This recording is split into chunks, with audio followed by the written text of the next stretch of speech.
Millionaire CEO hires single mother to care for his rebellious twin children. He's shocked by what he sees on the cameras. Before we dive into the story, drop a comment below and tell us where you're watching from. Enjoy the story.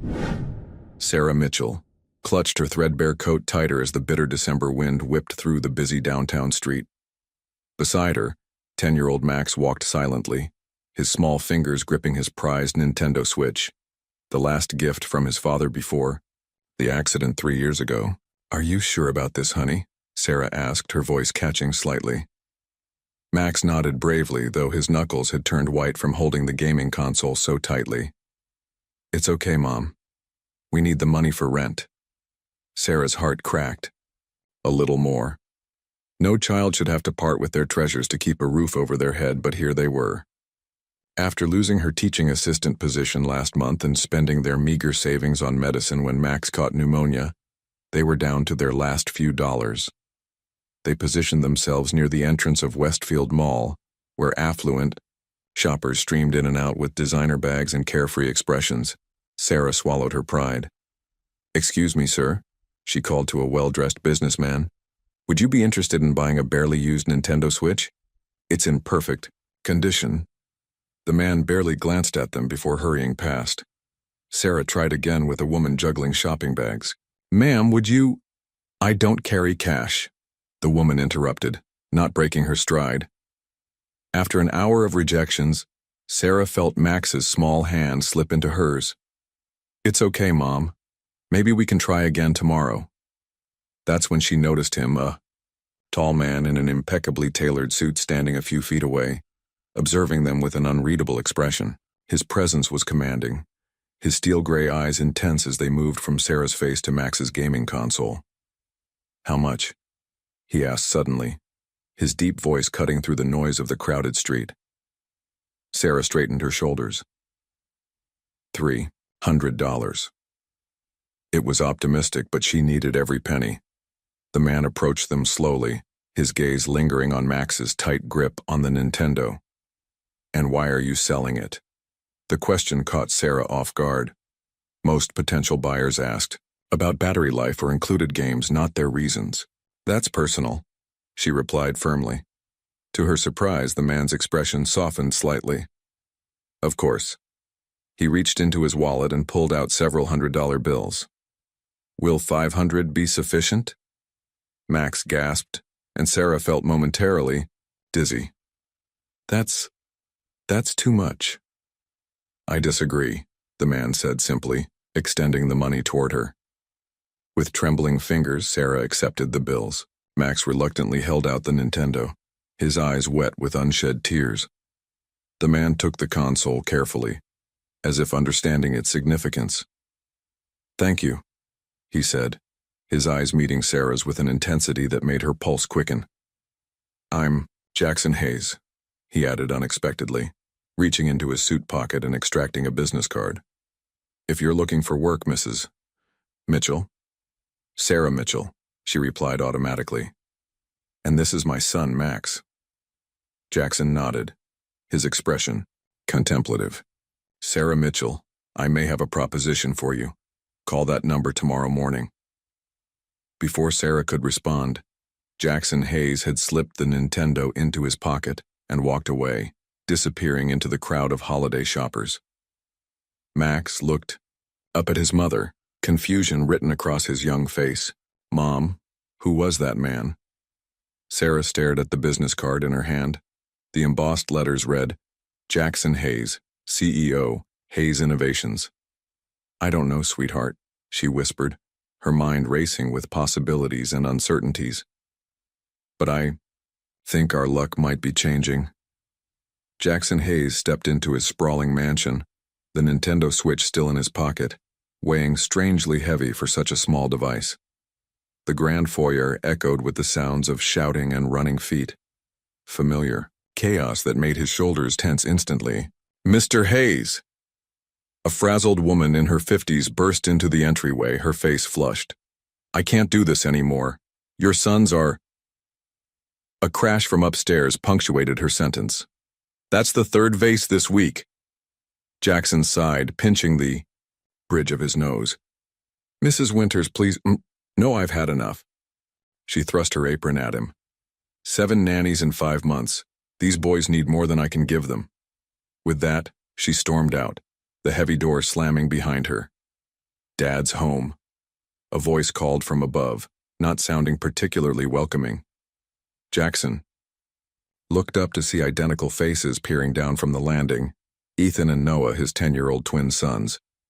Their expressions were a mixture of defiance and wariness.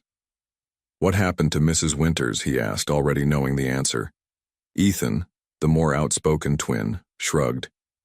She said we were ungovernable and insufferable, Noah added quietly, his eyes downcast. Jackson climbed the stairs slowly, studying his sons. They had their mother's features, Emma's chestnut hair and delicate nose, but their eyes were all his. Since Victoria had walked out 2 years ago, those eyes had grown increasingly guarded. Boys, we've talked about this. He kept his voice, level, professional, like addressing difficult board members. You can't keep driving away everyone who tries to help us.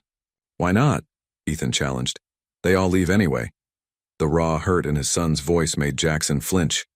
Before he could respond, his phone rang, his assistant with an urgent call from Tokyo.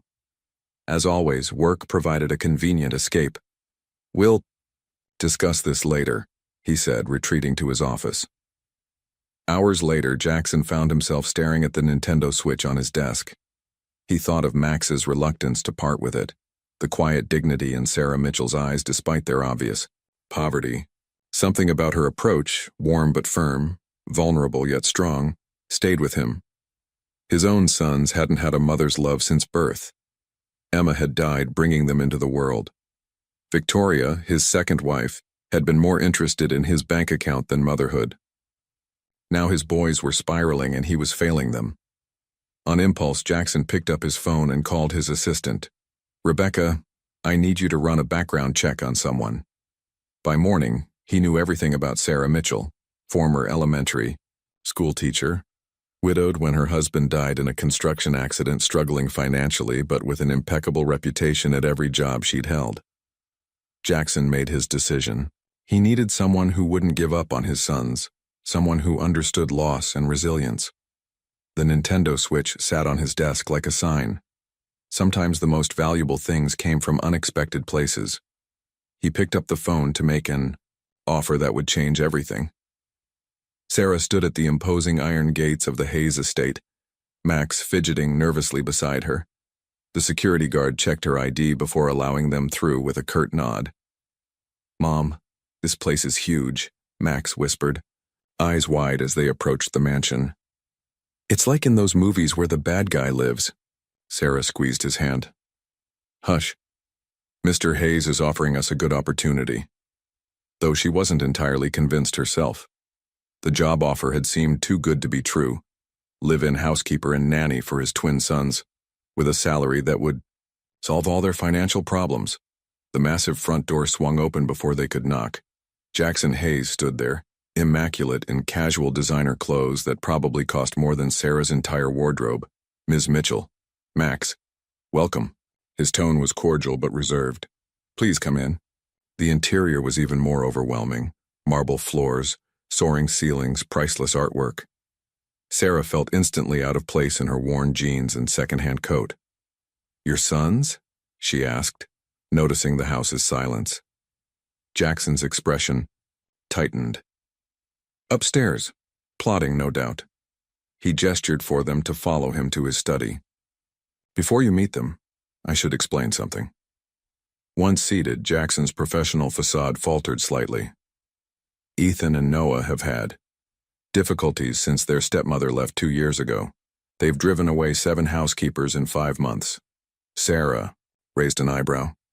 What exactly did these difficulties involve? Pranks, mostly.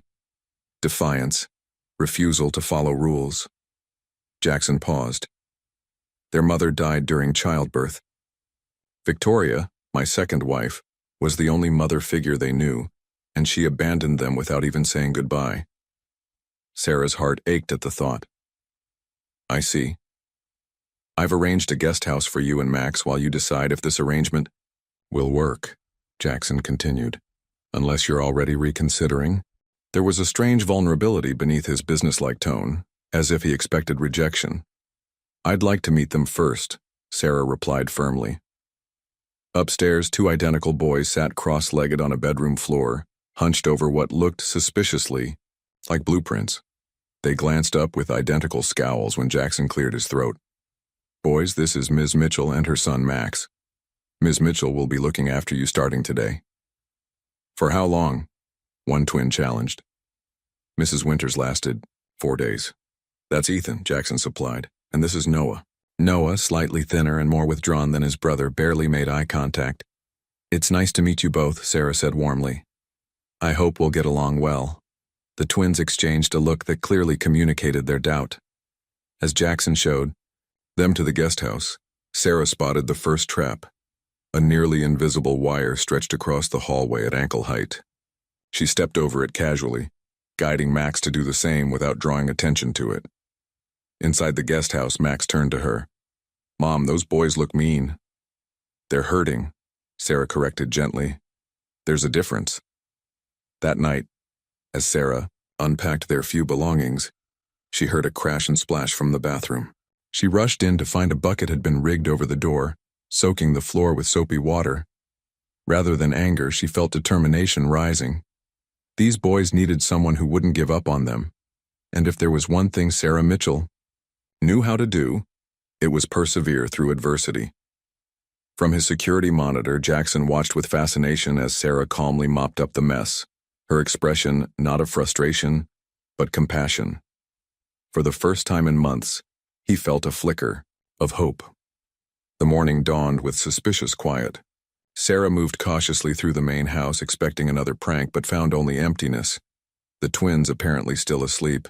Jackson already gone to work with only a brief note about meetings until evening. She decided to prepare breakfast anyway, hoping food might be a peace offering. As she worked in the gleaming kitchen, far more sophisticated than any she'd used before, she heard shuffling footsteps. Max appeared, bleary-eyed. Mom, the beds here are so soft I almost got lost in mine. Sarah smiled, ruffling his hair. Well, don't get too used to... A loud crash from upstairs interrupted her. She rushed toward the sound, Max following close behind.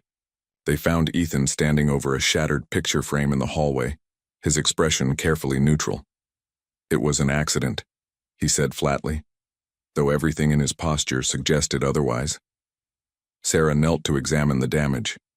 Inside the frame was a photograph of a beautiful woman holding infant twins. Is this your mother? She asked gently. Ethan's practiced indifference faltered. Our real mother. Not Victoria. Sarah carefully removed the photo from the broken glass. She was beautiful. You have her smile? Something flickered in Ethan's eyes, surprise perhaps at her calm reaction. He'd clearly expected anger or frustration. Breakfast is almost ready, she continued, handing him the undamaged photo. Would you and Noah like blueberry pancakes? Ethan hesitated, then nodded slightly before retreating to get his brother. In his downtown office, Jackson found himself distracted, checking the security feed on his tablet more often than his financial reports. He watched Sarah navigate each, challenge the twins threw at her, syrup in her shoes, salt in the sugar bowl, a water balloon over the laundry room door. Yet instead of shouting or threatening to quit, she responded with unwavering patience. After the water balloon, she'd actually laughed, then somehow turned it into a lesson about water displacement as she cleaned up, engaging both boys in the science behind their own prank. Jackson's assistant knocked, startling him. Sir, the Tokyo. Investors are waiting in the conference room. Right, he muttered, reluctantly closing the security feed. That evening he returned home to find an unusual sight. All three boys sitting at the kitchen table working on what appeared to be model airplanes while Sarah prepared dinner. Mr. Hayes, she acknowledged with a small smile. We didn't expect you back so early. The twins looked up, their expressions guarded as always in his presence. Jackson realized with a pang how rarely he saw them engaged in any activity that wasn't destructive. What's all this? He asked, gesturing to the models. Max is teaching us how to build balsa wood planes, Noah said quietly. His dad taught him before, The sentence hung unfinished, heavy with shared understanding of loss. Jackson noticed something else. Placed carefully on a shelf was a leather-bound album he hadn't seen in years. It contained the only photos of Emma with the twins before her death. "I hope you don't mind," Sarah said, following his gaze. "The boys showed it to me. I thought it deserved a special place." Later, after the children were in bed, Jackson found Sarah in the kitchen, reviewing schoolwork the twins had reluctantly completed. "How did you do it?" he asked abruptly. Sarah looked up, puzzled. "Do what?" "Survive a single day without quitting. They're usually much worse with new people." Sarah considered her answer carefully. "They're testing boundaries, seeing if I'll abandon them too. They don't need discipline as much as they need consistency." Jackson stared at her, this ordinary woman with extraordinary insight. "They've never mentioned Emma to anyone before today." "Children need to remember," Sarah said softly, "even when it hurts." For the first time in years, Jackson wondered if perhaps he needed the same. 2 weeks into their new arrangement, Sarah found herself navigating the complex dynamics of the Hayes household with growing confidence. The twins' pranks had decreased in frequency, though not disappeared entirely. Today, she was determined to break through Noah's reserved exterior. Noah, the quieter twin, was often overshadowed by Ethan's bold defiance. While Ethan wore his anger openly, Noah buried his feelings deep, observing everything with watchful, wounded eyes. Sarah found him alone in the music room, staring at the grand piano no one ever played. "Do you know how?" she asked, startling him. Noah shrugged. "Victoria started teaching us, but then..." His voice trailed off. Sarah sat on the bench, patting the space beside her. After a moment's hesitation, Noah joined her. "My husband used to play," she offered, touching the keys lightly. "Nothing fancy, just enough to accompany himself singing silly songs to Max." Noah's fingers hovered over the keys. "I barely remember the lessons." "That's okay. Music isn't about perfection." Sarah played a simple melody with one hand. "It's about expressing what words can't say." Noah watched her hands, then tentatively pressed a key. "Victoria promised she'd always be there for us." His voice hardened. She lied. Sarah's heart ached at the bitterness in his young voice. "Noah, she said we were her special boys, but then she just left." Suddenly, Noah slammed both hands on the keys, producing a jarring sound that matched his outburst. "She didn't even say goodbye. And Mom, our real mom, she left too. She died having us."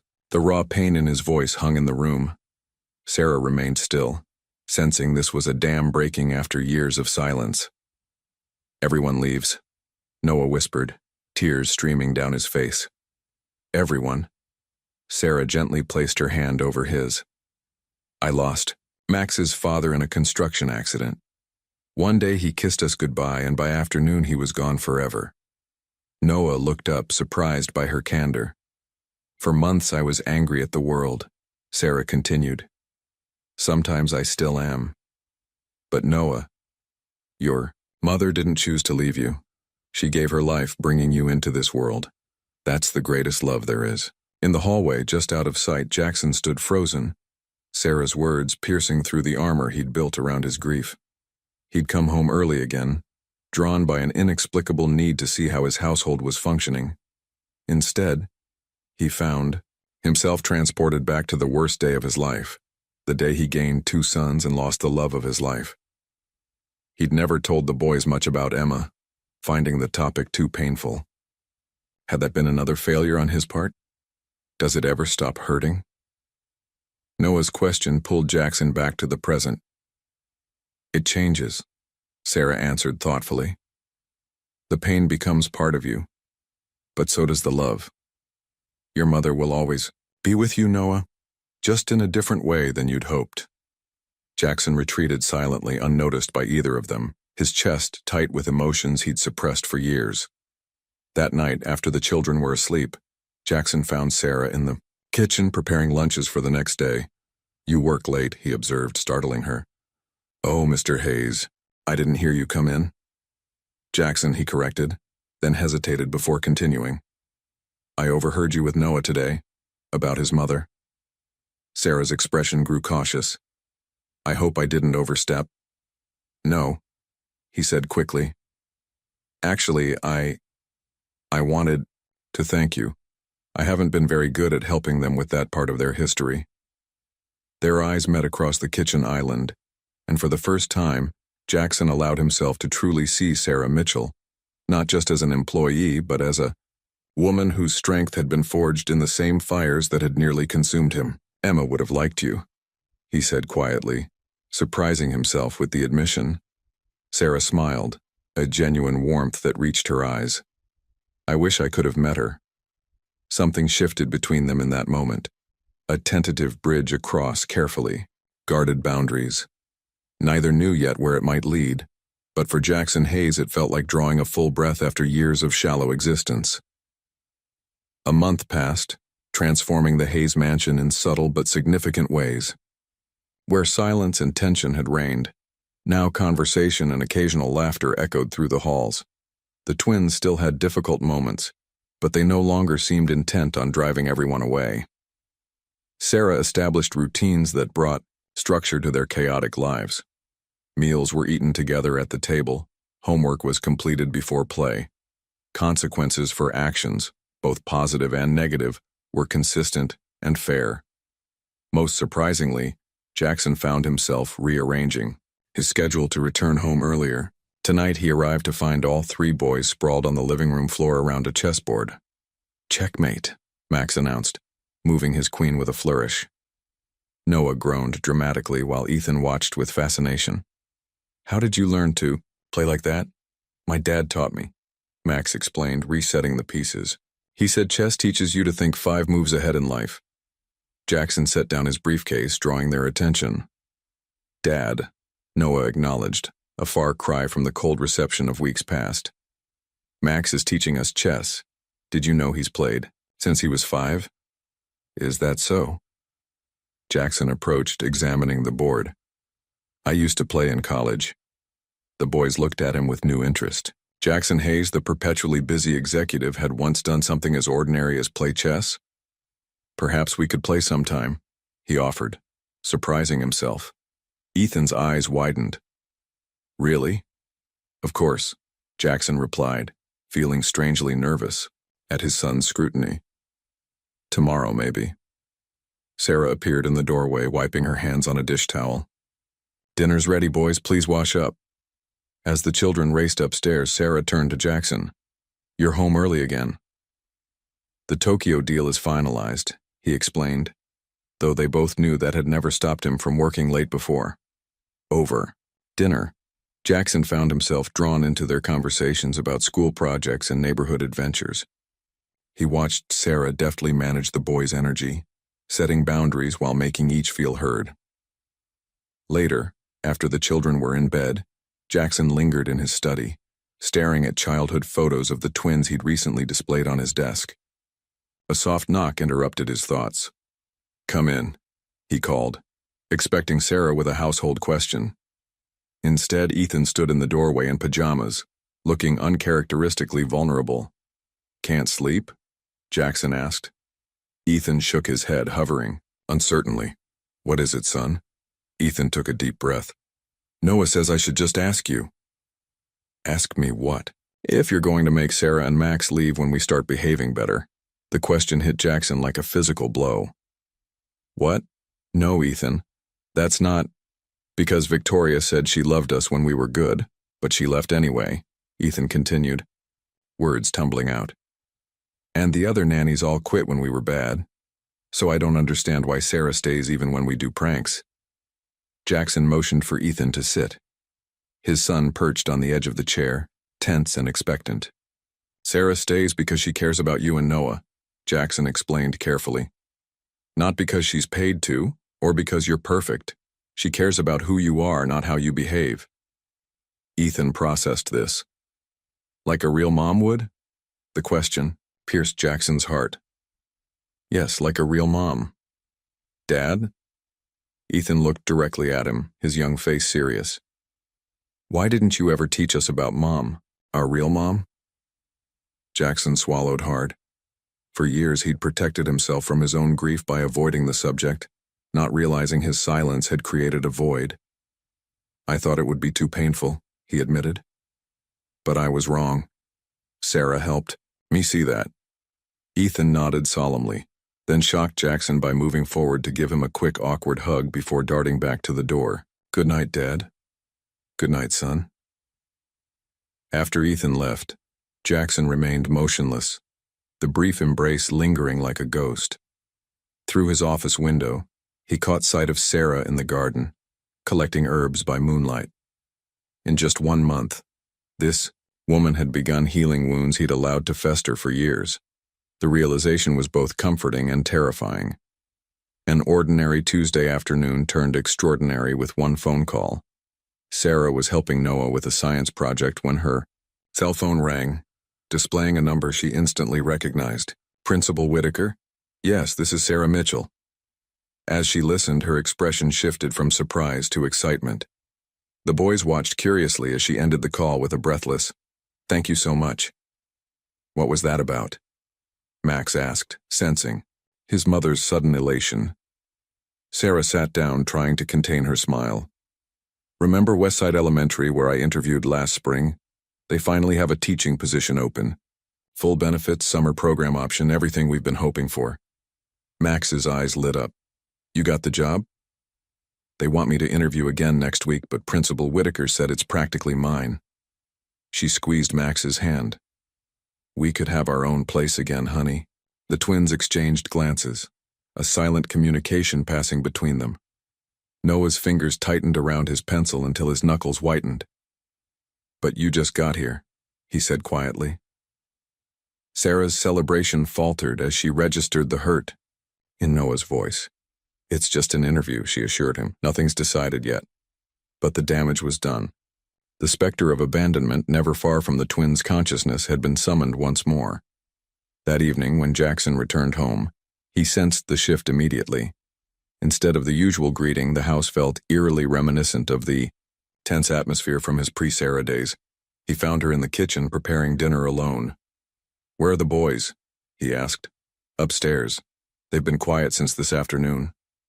Sarah nervously tucked a strand of hair behind her ear. I got a call about a teaching position.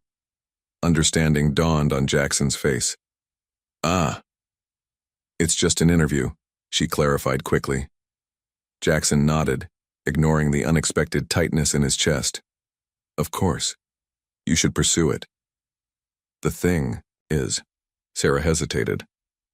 Ethan and Noah didn't take it well. They've grown attached to you, Jackson stated matter-of-factly, though his expression betrayed more complex emotions. To both of you. The unspoken question hung between them. And have you grown attached to them? Before Sarah could respond, a crash from upstairs shattered the moment. They rushed to find water cascading down the hallway from the overflowing bathroom sink. Ethan stood in the doorway, defiance masking fear on his face. Oops, he said flatly. It was the first destructive prank in weeks, a deliberate regression to old patterns. Jackson opened his mouth, anger flashing in his eyes. But Sarah touched his arm lightly. I've got this, she said quietly. She approached Ethan with calm determination. Help me clean this up, please. Why? You're just going to leave anyway. His voice cracked slightly. Sarah knelt to meet his eyes.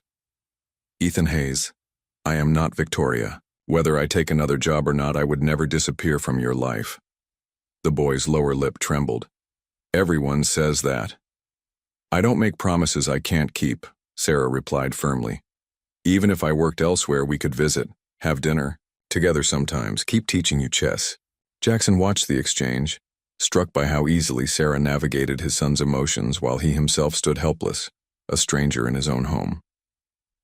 Later that night, Jackson found Max sitting alone on the patio, turning his repaired Nintendo Switch over in his hands, the very one Jackson had purchased months ago, which he'd secretly fixed and returned to the boy.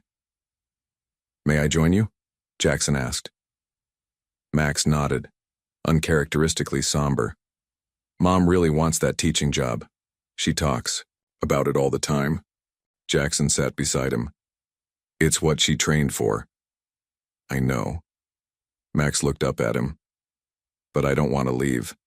Ethan and Noah are like the brothers I never had. The simple honesty of the child's admission struck Jackson deeply. These four people had formed bonds under his roof while he remained on the periphery, observing but never fully participating. What would make you want to stay? He found himself asking. Max considered the question seriously. If it felt like home, like we belonged here. He paused. Like we were a real family. The words lingered in the night air, a challenge Jackson wasn't sure he was ready to meet. The morning after Ethan's sink incident, Jackson was uncharacteristically late coming downstairs. He'd spent a restless night contemplating Max's words. Like we were a real family. The concept both attracted and terrified him. Sarah had already left to drive the children to school when Jackson discovered Max alone in the game room, visibly upset. Max? Why aren't you at school? Jackson approached cautiously, noting the boy's red-rimmed eyes. Max quickly wiped his face with his sleeve. I told Mom I had a stomachache. Jackson sat down beside him, noticing the Nintendo Switch clutched in Max's hands. The screen was cracked, the case partially separated. What happened? He asked gently. Max swallowed hard. Ethan got mad this morning. He said if we're leaving anyway, he doesn't care about being friends anymore. His voice trembled. He grabbed my Switch and threw it. Jackson carefully took the damaged console. May I? Max reluctantly handed it over. Jackson examined it with practiced precision. Technology was, after all, his business. The screen's cracked, but the internal components seem intact. He glanced at Max. I could repair this, you know. Really? Hope flickered in the boy's eyes. I have a workshop downstairs. Would you like to help me? Max nodded eagerly, following Jackson to a room he'd never seen before. Unlike the austere office upstairs, this space was cluttered with circuit boards, tools, and half-finished projects. The playroom of a man who'd built a tech empire. They worked side by side. Jackson found himself oddly comfortable with Max's presence. The boy was naturally curious, asking thoughtful questions about each component. My dad used to fix things too.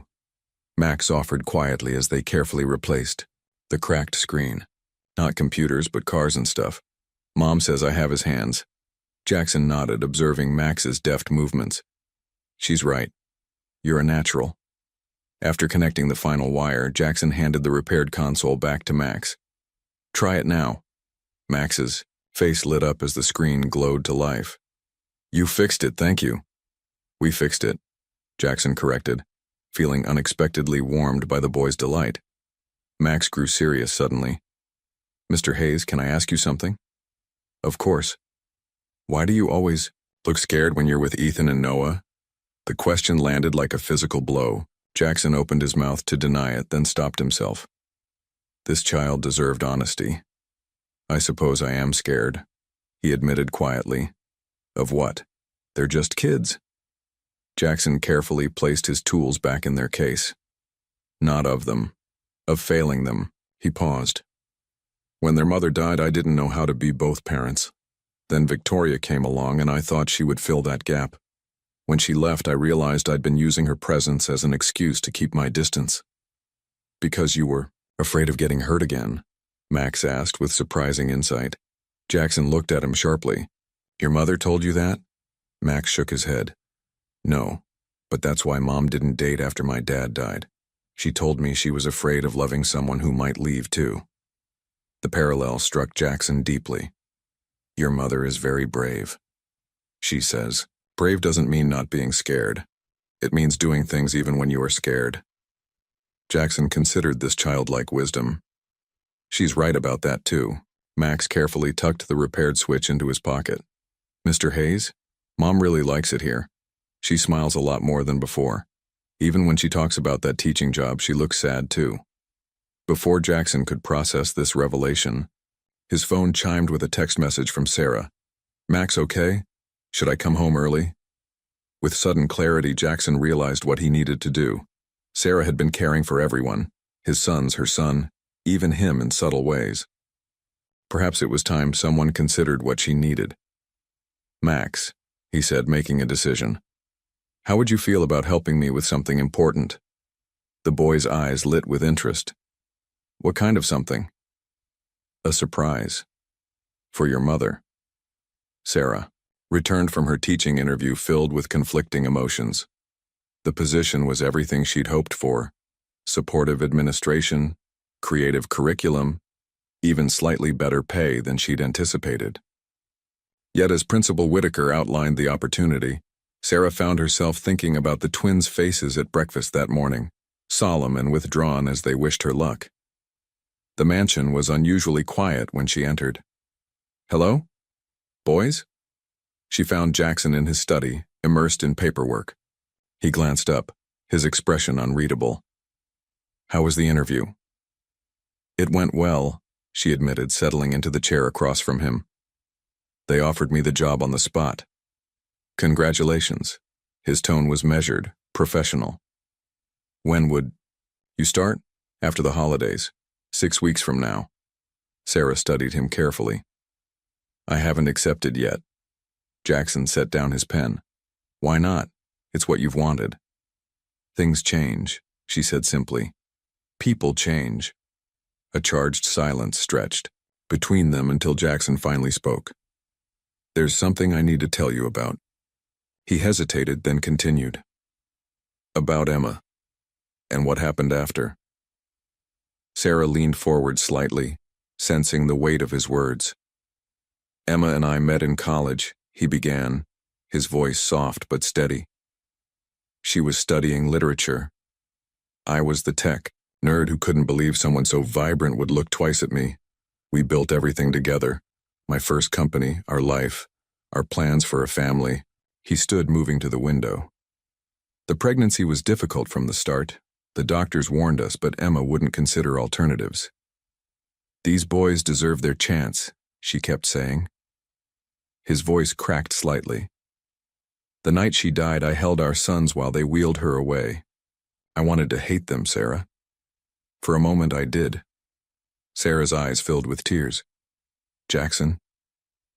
"I buried myself in work, hired nannies to handle what I couldn't face. Then I met Victoria at a charity event. She was beautiful, confident, seemingly wonderful with the boys. I convinced myself it was enough. That companionship and stability were all that mattered." His laugh was bitter. "She left a note, said she'd met someone who made her feel alive. As if that justified abandoning 2 children who already lost their mother." Sarah moved to stand beside him, not touching, but present. "You've carried this alone for too long." Jackson turned to face her. "After you came, I started noticing things. How Ethan's laugh sounds exactly like Emma's. How Noah has her concentration furrow when he reads." He shook his head. "I've spent years trying not to see her in them, and all I did was miss knowing my own sons." "It's not too late," Sarah said gently. "That's what you've shown me." He met her eyes directly. "You've given me back my family, Sarah, and now you're considering leaving." The naked vulnerability in his expression caught her off guard. This wasn't just about convenient childcare, this was something far more profound. "I don't know what to do," she confessed. "The boys need stability. My taking another job, disrupting the routine we've established. What do you need?" Jackson interrupted, surprising her. "Not the boys, not Max, not me. What does Sarah Mitchell need?" The question stunned her into silence. How long had it been since anyone had asked that? "I need purpose," she finally answered. "Security for Max. I need to know I'm more than just convenient help. And if you could have those things without leaving?" His voice was careful, controlled. "Would you consider staying?" Hope and fear mingled in her chest. "What are you asking me, Jackson?" Before he could answer, the doorbell rang, followed by the sound of the housekeeper admitting someone. A familiar voice echoed from the foyer, cultured, female, and entirely unwelcome. "Where are my darling boys?" "Victoria's home," Jackson froze, his face draining of color. That's impossible. She's in Europe. Sarah's stomach clenched as they moved toward the sound. In the entryway stood a tall, elegant blonde, wearing designer clothes and a calculated smile. She turned, at their approach, her eyes widening fractionally at the sight of Sarah. "Jackie, darling," Victoria purred. "Aren't you going to introduce me to the new help?" Jackson's posture stiffened as he moved slightly in front of Sarah, an unconscious protective gesture. "Victoria, this is unexpected." Victoria's laugh tinkled like expensive crystal. "I wanted to surprise the boys." Her gaze traveled over Sarah, assessing and dismissive. "Though apparently I'm the one surprised. You've changed your usual type of nanny." "Sarah Mitchell is the boy's caregiver," Jackson replied, his voice cool and formal. "Why are you here, Victoria? Our divorce was finalized over a year ago." Victoria's perfect smile dimmed slightly. "Can't a mother visit her children? Where are Ethan and Noah?" "At their piano lesson," Sarah interjected smoothly, earning a sharp glance from Victoria. "They won't be back for another hour." "How convenient." Victoria set her designer handbag on a console table, making herself at home. "Then we adults can chat. I've been doing some thinking during my time away, Jackie. About priorities, family." Her gaze fixed on Jackson meaningfully. "Second chances." Sarah took a small step back. "I should check on dinner." "Please stay, Ms. Mitchell," Jackson said quietly, his eyes never leaving Victoria. "There's nothing Victoria needs to say that you can't hear." Victoria's expression hardened briefly, before softening into practiced remorse. "I've made mistakes, Jackson. Terrible ones. But I've changed. I miss the boys terribly." "You've missed them for 2 years without a single phone call," Jackson pointed out. "I was ashamed," Victoria countered, her eyes welling with perfectly timed tears. "I needed to work on myself before facing them again. Surely you can understand that for the boys' sake." The front door burst open before Jackson could respond, and the twins tumbled in with Max behind them, all three flushed from outdoor play rather than any piano lesson. "Mom, Ethan beat his record on—" Max stopped abruptly, sensing the tension. The twins froze at the sight of Victoria, their expressions shifting from confusion to shock.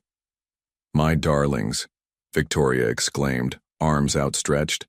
"Look how you've grown." Ethan took an instinctive step backward, bumping into Noah. Neither boy moved toward their former stepmother. Victoria's smile faltered. "Aren't you going to give me a hug? Why are you here?" Ethan demanded, his voice uncharacteristically small. "To see you, of course," Victoria cooed. "I've missed you so much." Noah looked at Sarah, his eyes wide with uncertainty. She gave him a reassuring nod, though her own heart raced with concern. "Boys," Jackson intervened. "Why don't you go upstairs for a bit while we talk to Victoria?" "I want to stay with Sarah," Noah said quietly but firmly. Victoria's expression cooled. "Who's this other child? Don't tell me you've replaced our family already, Jackson?" "This is my son, Max," Sarah explained, moving to stand beside him. "Max, this is Mrs. Hayes. Ex-Mrs. Hayes," Jackson corrected sharply. Victoria's eyes narrowed. "I see. How domestic." She crouched to Noah's level. "Sweetheart, I know I've been gone a while, but we have so much catching up to do. I brought presents from Paris. They're in my car." Noah looked at his feet. Ethan stepped forward, positioning himself slightly in front of his brother. "We don't want presents," he stated. "Ethan," Victoria's shocked tone held a note of warning. "That's very rude. I'm still your mother." "No, you're not," Ethan shot back, his voice rising. "You left. You didn't even say goodbye." Victoria straightened, her facade cracking. "I think the children have been allowed to become quite disrespectful in my absence. The boys have been through a lot," Sarah said carefully. "Perhaps this isn't the best time for—" "I don't believe I asked for child-rearing advice from the hired help," Victoria cut in icily. Jackson's patience visibly snapped. "That's enough, Victoria. Sarah is far more than hired help to this family." Something dangerous flickered in Victoria's eyes as she looked between them. "I see. Well, isn't that interesting?" She collected her handbag with deliberate calm. I'll come back tomorrow when the children are less overwhelmed. We have a lot to discuss, Jackson, about our family's future. As the door closed behind her, Noah turned to Sarah, fear plain on his face. Is she going to take us away? Sarah knelt to his level, aware of Jackson watching them both. No one is taking you anywhere you don't want to go, I promise. But as she met Jackson's troubled eyes over the children's heads, she wondered if that was a promise either of them could keep. The night after Victoria's unexpected appearance, the Hayes mansion felt like a fortress under siege. Jackson spent hours on the phone with his attorney, while Sarah tried to maintain normalcy for the children's sake. The twins, usually eager for bedtime stories, were subdued and clingy. You don't have to worry, Sarah reassured them, tucking Noah's blanket around his shoulders. Your dad won't let anything bad happen. But Victoria always gets what she wants, Noah whispered, his eyes wide with fear. She said Dad couldn't say no to her. Sarah smoothed his hair. People change, Noah. Your dad is stronger than he was before. Ethan, sitting cross-legged on his own bed, scowled. Why did she come back now? We were fine without her. I don't know, Sarah admitted. But whatever happens, you two are strong enough to handle it. And you're not alone this time. After the boys finally drifted to sleep, Sarah found Jackson in his study, staring at legal documents spread across his desk. What did your lawyer say? She asked quietly. Jackson rubbed his eyes. Victoria has no legal claim on the boys. The divorce agreement was clear. She relinquished all parental rights in exchange for a substantial settlement. That's good news, isn't it? It should be. His expression remained troubled. But Victoria doesn't give up easily when she wants something, and she's clever about getting her way. Sarah leaned against the doorframe. What do you think she really wants? Money, most likely. Her new relationship probably didn't work out as planned. He sighed heavily. She knows my weakness. I'd pay anything to protect the boys from more pain. The boys are stronger than you think, Sarah said gently. They've been healing. Jackson met her eyes. Because of you. He hesitated, then added, We never finished our conversation from earlier, about you staying. Sarah's heart quickened. No, we didn't. Before he could continue, his phone buzzed. Jackson glanced at the screen and frowned. Victoria, again. He declined the call. Whatever she's planning, I need to end this quickly. The following morning, Sarah took Max and the twins to the neighborhood park, hoping fresh air might ease their anxiety. She watched from a bench as they kicked a soccer ball across the field, relieved to see them momentarily carefree. They seem fond of you. Sarah turned to find Victoria standing beside her, elegant in a tailored pantsuit despite the casual setting. Mrs. Hayes? Sarah acknowledged cautiously. The boys didn't mention you were joining us. Ex-Mrs. Hayes, Victoria corrected with a tight smile, echoing Jackson's words from yesterday. And they didn't know. I thought we should talk, woman to woman. Sarah remained silent, waiting. Victoria sat beside her, maintaining a careful distance. You've done well with them. Better than I expected, honestly. They're wonderful children. Yes, they are. Victoria watched the boys play. Noah's grown so tall. Ethan's still the leader, I see. For a moment, genuine affection seemed to soften Victoria's features. Then her expression hardened. Let's be direct, shall we? Jackson clearly values you. The children are attached. It's all very touching. Her voice took on a steely edge. But this little family tableau you've created, it's temporary. I'm back now, and I intend to reconnect with my sons. They're not your sons, Sarah replied, evenly. You gave up that right. Victoria's laugh was brittle. Paperwork can be amended. Hearts can change. She leaned closer. You should consider the teaching position. Make a clean break. It would be less painful for everyone. Sarah met her gaze steadily. Is that a threat? A word of advice. I know things about Jackson, about what happened with Emma. Things that would break those boys if they ever found out. Sarah's blood ran cold. What are you talking about? Victoria smiled and stood. Ask Jackson about the night Emma died. About his reaction to the twins. She gestured toward the playing field. Noah! Ethan! Come give Victoria a hug. Sarah watched in alarm as Noah froze, his young face paling. Victoria approached him with outstretched arms, speaking too quietly for Sarah to hear. The boy shook his head, backing away. What happened next unfolded with frightening speed. Victoria gripped Noah's arm, pulling him toward the parking lot. Max shouted. Ethan ran toward his brother. Sarah sprinted across the field, adrenaline surging. Let him go, Victoria. We're just having a private conversation, Victoria hissed, still dragging Noah, who was now struggling openly. Mom! Noah cried out, not to Victoria but to Sarah. Something fierce and protective erupted in Sarah's chest. She caught up to them at the parking lot's edge, placing herself between Victoria and the trembling boy. This has gone far enough, Sarah stated firmly. Let him go now. Victoria's eyes flashed with dangerous rage. You have no idea who you're dealing with. A car engine revved nearby. In the driver's seat sat a man Sarah didn't recognize, looking anxious. With sudden clarity, Sarah understood. This wasn't just intimidation. It was an attempted abduction. Noah, run to your brother, Sarah ordered, never taking her eyes off Victoria. Now! As Noah broke free, Victoria lunged after him. Sarah blocked her path, grappling briefly with the taller woman.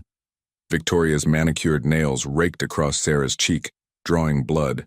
The squeal of tires announced another arrival. Jackson's car skidding to a stop nearby. Victoria's accomplice gunned his engine, speeding away as Jackson leapt out, face ashen with fury and fear. Dad! The twins cried in unison, running to him. Victoria stumbled back, her composed facade crumbling completely. This isn't over, she spat, then turned and fled on foot. Jackson gathered his sons close, his gaze finding Sarah, who stood with Max, her cheek bleeding, but her stance unwavering. In that moment, something shifted permanently between them, an unspoken recognition of what truly makes a family. The Hayes mansion buzzed with activity in the days following the park incident. Private security guards patrolled the grounds. Jackson's attorney filed for an emergency restraining order against Victoria. Detective Russell, a stern-faced woman, with kind eyes, took statements from everyone, paying special attention to Noah's account. You were very brave, she told the boy, who sat nestled against Sarah on the living room sofa. Both of you were. Noah looked up at Sarah, his expression solemn. Sarah protected me, like a real mom would. The simple statement hung in the air, powerful in its childlike clarity. That evening, after the children were finally asleep, the twins insisted on sharing a room now. Sarah found Jackson standing on the back terrace, staring into the darkness. Security team says there's been no sign of Victoria, he said as she approached. My attorney thinks she's likely left the state already. The man in the car was apparently someone she met recently. He claims he didn't know what she was planning. Sarah touched her bandaged cheek absently. Do you believe that? I don't know what to believe anymore. Jackson turned to face her, his expression haunted. Victoria said something to you, didn't she? Before. Everything. Sarah hesitated. She mentioned Emma, the night she died. Jackson closed his eyes briefly. Of course she did. He gestured to the patio chairs. Please sit. You deserve the truth. As they settled, Jackson began speaking, his voice low and measured. When the doctors told me Emma was gone, I was destroyed. They placed these two tiny, red-faced babies in my arms, and all I could think was that they were the reason she wasn't there anymore. His hands clenched. I couldn't look at them. For hours, I just couldn't. The nurses had to take them. That's a normal grief response, Jackson, Sarah said gently. Victoria was there when I finally went to the nursery. She was a hospital benefactor doing some publicity tour. His laugh was hollow, She saw me standing there completely lost and helped me hold Noah properly. Showed me how to support his head, it seemed. Providential at the time. She used your vulnerability to insinuate herself into your life, Sarah observed without judgment. Jackson nodded slowly. When we married a year later, I convinced myself it was for the boys, that they needed a mother, but really I was terrified of failing them alone. He met Sarah's eyes directly. What Victoria didn't know, what I never told anyone, was that I went back to that nursery every night after she left. I would apologize to them for my weakness, promise to be better. Sarah reached across the space between them, covering his hand with hers. You were grieving, Jackson. You didn't fail them. I did, though, for years. His fingers intertwined with hers. Until you came. The weight of his words settled around them, intimate and honest. The boys want to talk to you, Sarah said after a moment. About what happened today. About me. Jackson looked up, questioning. Noah called me Mom at the park. He didn't mean to, it just came out. Now he's worried I'll be upset. Are you? Jackson's voice was careful, measured. Sarah's smile was soft. No, but it's a big word with big meaning. I don't want to confuse them more. What about Max? How does he feel about all this? He asked if we could stay forever. Sarah hesitated. I told him that's not how jobs work. And if it wasn't about the job? Jackson's question hung between them, weighted with possibility. Before Sarah could answer, a small voice called from the doorway. Dad? Sarah? They turned to find Ethan in pajamas, sleep-tousled and anxious. What is it, son? Jackson moved toward him immediately. Noah had a nightmare. About Victoria taking him away. Ethan's lower lip trembled slightly. Me too. Without hesitation, Sarah and Jackson followed him upstairs. They found Noah sitting up in bed, tear-streaked and trembling. Max had somehow migrated to the twins' room as well, perched on the edge of Noah's bed. She can't get you, Max was saying earnestly. My mom won't let her. Jackson sat on Ethan's bed, drawing him close, while Sarah settled beside Noah, stroking his hair. Max is right, she affirmed. You're safe here. But she'll come back, Noah whispered. She always does. Not this time, Jackson promised. I won't let her hurt you again. None of us will. As the children calmed, no one suggested returning to separate rooms. Instead, Jackson retrieved extra blankets, and Sarah settled against the headboard with Noah tucked against her side. Ethan curled next to his father, while Max claimed the foot of Noah's bed. In the soft glow of the nightlight, they formed a protective circle. Not the family any of them had originally expected, but exactly the one they all needed. Just before drifting off, Ethan raised his head sleepily. Dad, can we be a real family now? Jackson's eyes met Sarah's across the darkened room, a silent question and answer passing between them. We already are, son, he replied softly. We already are. 3 weeks after the Victoria incident, the Hayes mansion prepared for its first Thanksgiving celebration in years. Delicious aromas wafted from the kitchen, where Sarah orchestrated the meal preparation with cheerful efficiency. The boys darted in and out, snatching samples when they thought she wasn't looking. I saw that, Noah Hayes, Sarah called without turning around as Noah attempted to sneak a deviled egg. Those are for dinner, Noah grinned, unrepentant. Dad says I'm a growing boy who needs protein. Is that so? Sarah raised an eyebrow, trying to suppress her smile. Well, Dad can explain why his perfectly arranged appetizer tray has mysteriously shrunk before the guests arrive. Guests? Ethan appeared in the doorway, alarm crossing his face. What guests? Sarah wiped her hands on her apron. Just Ms. Abernathy from next door, and my friend Claire from my old apartment building with her daughter Lily. Small, I promise. Ethan's shoulders relaxed. Since Victoria's attempted abduction, the twins had become wary of strangers, a natural response their therapist assured Jackson would ease with time. Healing was happening, but at its own pace. Can I help with anything? Max asked, already, setting out napkins without being asked. Actually, Sarah replied. Could you boys take these serving dishes to the dining room? She stopped herself, flushing slightly. Jackson is finishing setting the table. The slip didn't go unnoticed. The twins exchanged meaningful glances before gathering the dishes.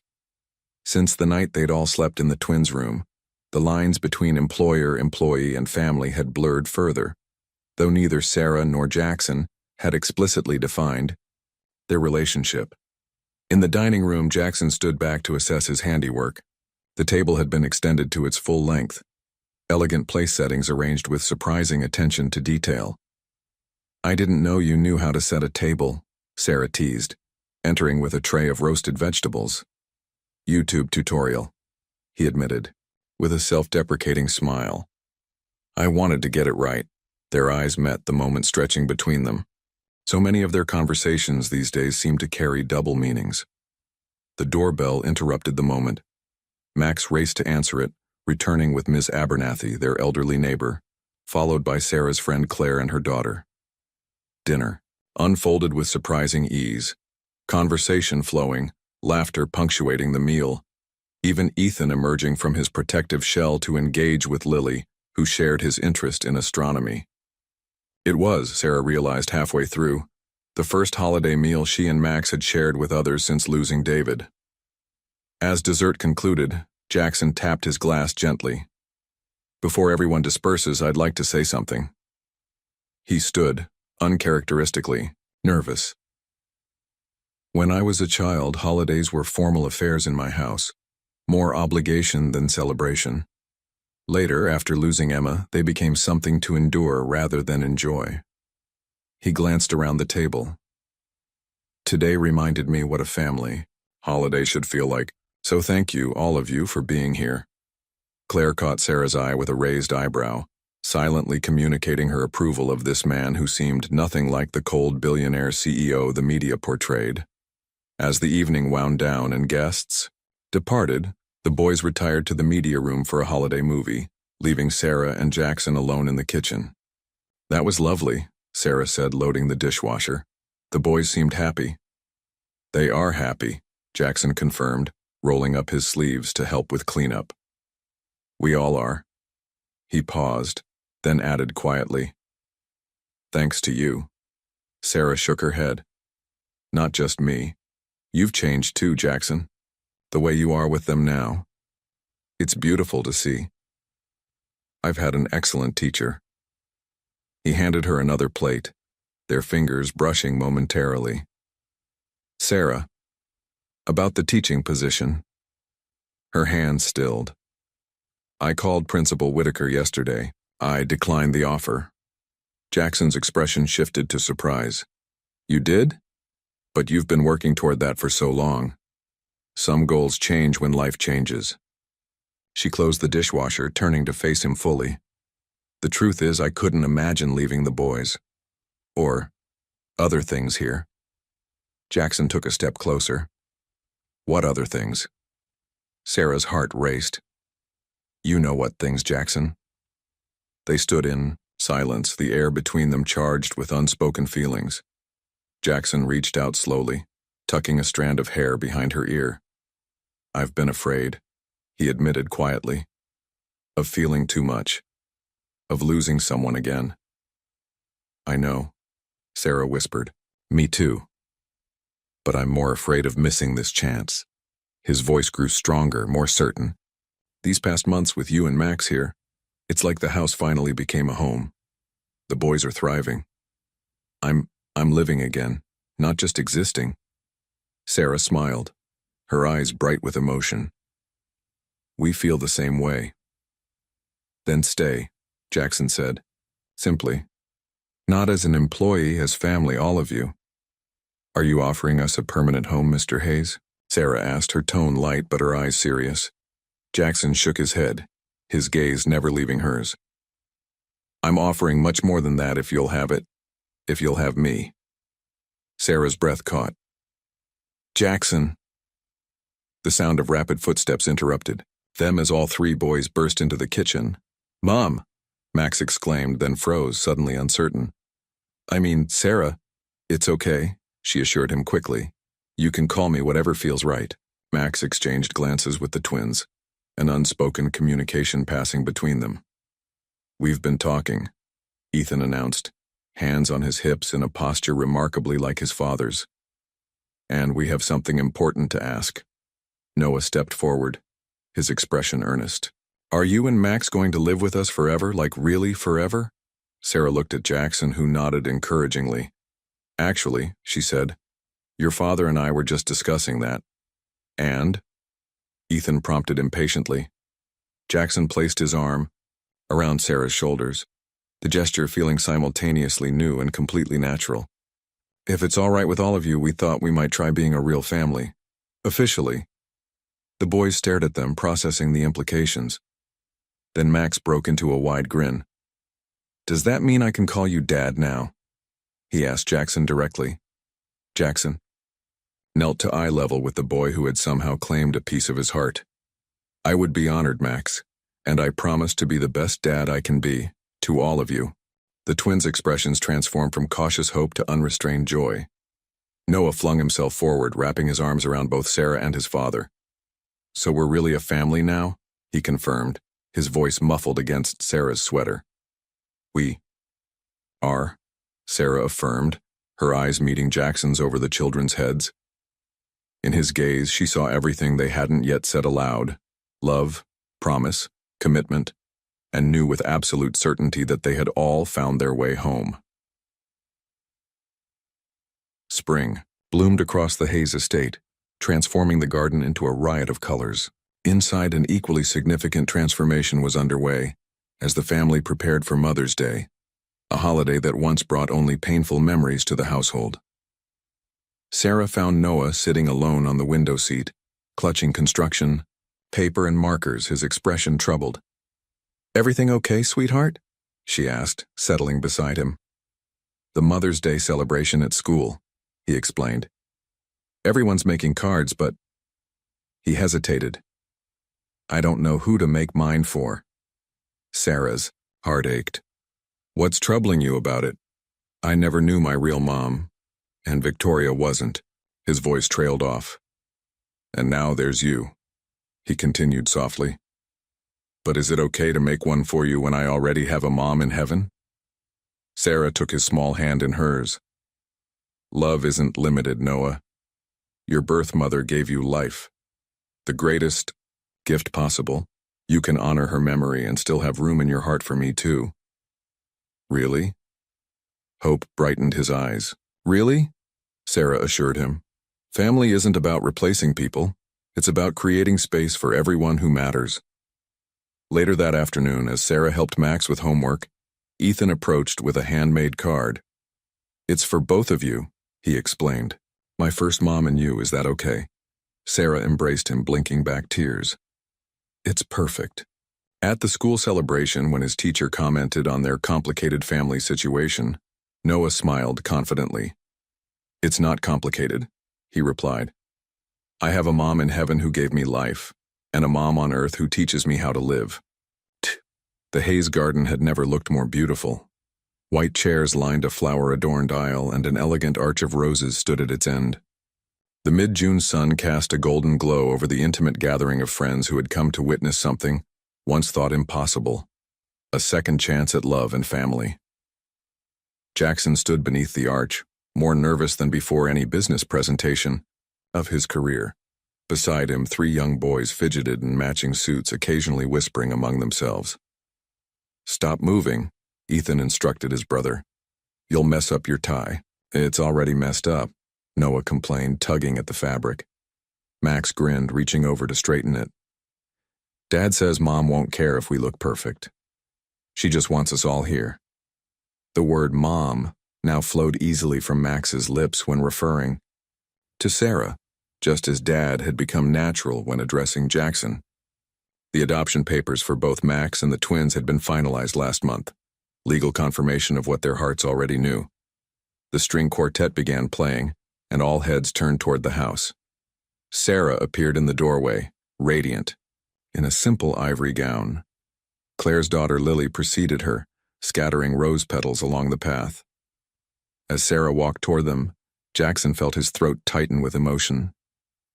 He had never expected to love again after Emma, had fortified himself against it, believing lightning couldn't strike twice. Yet here she was, this extraordinary, ordinary woman who had healed his broken family with nothing more than patience, courage, and boundless love. When she reached him, Jackson took her hands in his. "You're beautiful," he whispered. "So are you," she replied, her eyes moving lovingly from him to the boys who stood proudly at his side. The ceremony was brief but deeply meaningful. When the time came for vows, Jackson spoke from his heart. "Sarah, you found us when we were lost, not just the boys but me too. You showed me that protecting my heart meant missing its purpose." His voice grew husky with emotion. "I promise to love you and Max with the same devotion you've shown us. To remember that family isn't something we're given, but something we build together. Every day." Sarah squeezed his hands, tears glistening in her eyes as she responded. "Jackson, I came to your door seeking security but found a home instead. You and the boys have taught me that love isn't safer when it's smaller. It's stronger when it's shared." She smiled through her tears. "I promise to walk beside you through whatever comes, to help our boys grow into men who know how to love courageously, and to never take for granted the miracle of finding each other when we needed it most." After the ceremony, as guests mingled and the children played on the lawn, Jackson led Sarah to a small table near the house. On it sat a glass display case inside which rested Max's Nintendo Switch, the unlikely catalyst that had brought them together. "I had it restored," Jackson explained. "Not to play with, but to remember." Sarah touched the case gently. "Our beginning." "One of many beginnings," Jackson corrected, drawing her close. "And no endings." From across the garden they watched as their sons, because that's what they were now, all three of them without distinction or qualification, raced and laughed together, whole and healing and free. "They'll be okay, won't they?" Sarah murmured. Jackson nodded, his arms secure around her waist. "Better than okay. They have what they need most." "What's that?" His eyes met hers, no longer guarded or afraid. "The certainty that they're loved, that this family, our family, is forever." As the sun began to set, casting long shadows across the lawn, the Hayes family gathered for photographs beneath the rose arch. Not the family any of them had first imagined, but exactly the one they all needed, bound not by circumstance or obligation, but by the daily choice to love each other through whatever came. And in this choice, they had found their greatest strength and deepest joy.